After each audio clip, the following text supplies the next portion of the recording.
जय सबैजनालाई हुन्छ आजको यो वचनको समयमा तपाईहरुलाई स्वागत छ। आज हामीले 1 पत्रुस 5 को 6 देखि 11 सम्म हेर्दैछौँ। अनि यहाँ चाहिँ एउटा हामीले जसरी जीवन जिउँदै गर्दाखेरि हामीलाई आफ्नो मन लाग्ने आफूले सोचे जस्तो जिउन खोज्छौँ, तर हामीले चाहिँ परमेश्वरको इच्छा अनुसारको जीवन जिउनुपर्छ भन्ने कुराहरू चाहिँ आज हामी हेर्दैछौँ। अनि 1 पत्रुस 5 को 6 देखि 11 सम्म हामीले तीनटा मुख्य कुराहरू हेर्दैछौँ। एउटा चाहिँ बी हम्बल, हामी हम्बल हुनुपर्ने। दोस्रो चाहिँ बी अलर्ट, हामी सचेत रहनुपर्ने, जागा रहनुपर्ने। र तेस्रो चाहिँ बी फेथफुल, हामी चाहिँ विश्वास योग्य हुनुपर्ने कुराहरू हामी हेर्नेछौँ। हम्बलमा चाहिँ हामीले आफूलाई भन्दा परमेश्वरमा चाहिँ भर परेर जिउने भन्ने कुराहरू हेर्छौँ भने चाहिँ अलर्टमा चाहिँ हामी चाहिँ परमेश्वरको वचन जानेर अनि सचेत भएर जागा रहेर जिउनुपर्ने कुराहरू हेर्छौँ। र बी फेथफुलमा चाहिँ उहाँले हामीलाई चाहिँ सुरक्षा दिनुहुन्छ, उहाँले हाम्रो निम्ति चाहिँ राम्रो अनि सहज बाटो उहाँले दिनुहुन्छ भन्ने कुरामा चाहिँ हामीले विश्वास गर्नुपर्छ भन्ने हामी हेर्नेछौँ।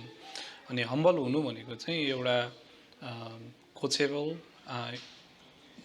आफूमा भर नपरिकन परमेश्वरमा भर पर्ने कुराहरू जनाउँछ भने, अनि अलर्ट हुनु भनेको चाहिँ हामी परमेश्वरको वचनमा पोख्त भइकन अनि यो संसारमा रहेका दलदलहरू जुन शैतानिक कुराहरू छ त्यो कुराबाट चाहिँ बच्नको निम्ति चाहिँ हामी जागा रहनुपर्ने र परमेश्वरको वचनमा खारिनुपर्ने कुराहरू यसमा लेखिएको छ। अनि फेथफुलमा चाहिँ हामी कतिचोटि चाहिँ हाम्रो जीवनमा भएका घटी कमजोरीहरू अनि रोग बिरामीहरूको कारणले चाहिँ हामी परमेश्वरमा शङ्का गर्ने त्यस्तो गर्छौँ। तर वचनले चाहिँ यहाँ 1 पत्रुस 5 को 10 र 11 मा चाहिँ के लेखेको छ भने चाहिँ हाम्रो जीवनमा चाहिँ घटी कमीहरू हुन्छ, प्रोसिक्युसनहरू हुन्छ, तर त्यो त क्षणिक समयमा हुन्छ। त्यसपछि चाहिँ परमेश्वरले हामीलाई चाहिँ शक्ति दिनुहुन्छ, उहाँले हामीलाई चाहिँ फेरि नयाँ जीवन दिनुहुन्छ भन्ने कुराहरू चाहिँ हामी यो वचनमा पाउँछौँ।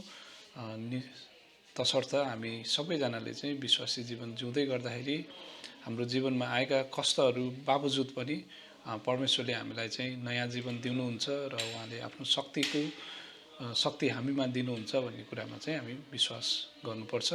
र जुन बाटो हामीले हिँड्न चाहेका हुन्छ त्यो बाटो भन्दा नि परमेश्वरले हाम्रो निम्ति दिनुभएको चुन्नुभएको बाटो चाहिँ हामीले चाहेको बाटो भन्दा पनि असल बाटो चाहिँ त्यो रहन्छ भन्ने कुरा चाहिँ हामीले यो वचनबाट बुझ्छौँ।